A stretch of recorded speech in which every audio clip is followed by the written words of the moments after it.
ভেসে যাচ্ছে। হা হা হা, মনে হয় তুমি আমাকে বোকা বানাতে এসেছো। আরে ভাইজান, বিশ্বাস না হলে নিজের চোখে গিয়ে দেখে আসুন। আরে তাহলে এখানে দাঁড়িয়ে আছিস কেন? চল আমার সাথে, একটু সাহায্য করবি। ভাইজান আমি যেতে পারবো না, আমার নৌকার মেশিন তো নষ্ট হয়ে আছে। ভাতিজা তোমার নৌকাটি নিয়ে আমার সাথে একটু চলো, আমার নৌকাটি ভেসে যাচ্ছে। চাচা আমি যেতে পারবো না, আমি এক্ষুনি নৌকা চালিয়ে আসলাম। আরে ভাতিজা, আমার বাবার ওটা শেষ নিশানা, দয়া করে চল আমার সাথে। আচ্ছা ঠিক আছে চলুন। আরে এটা কি? আমার নৌকার দড়িত্বকে কেটে দিয়েছে। আচ্ছা ওটা পরে দেখে নেবো, তুমি তাড়াতাড়ি আমার নৌকা এসে বসো। এরপর তারা নৌকা নিয়ে রওনা হয়। কিছুক্ষণ পর, আরে আমার নৌকা তো কোথাও দেখছি না। এখন কি হবে? আমার বউ বাচ্চারা তো না খেয়ে মরবে। চাচা কি আর করবেন, যেটা কপালে ছিল ওটাই হবে। এই নৌকাটি আমার বাবার শেষ নিশানা ছিল।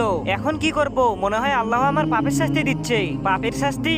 তুমি আবার কি পাপ করলে? আর আগে দেখবো কারা কারা শয়তানকে হারিয়ে আল্লাহকে ভালোবাসে। যারা আল্লাহকে ভালোবাসো তারা ভিডিওটিতে একটা লাইক দিয়ে চ্যানেলটিকে সাবস্ক্রাইব করবে। আর যারা শয়তানকে ভালোবাসো তাদের কিচ্ছু করার দরকার নেই। তোমাদের নৌকার মেশিন একা একা নষ্ট হয়নি, ওটা আমি নষ্ট করেছি, যাতে সব মানুষ আমার নৌকায় এসে বসে।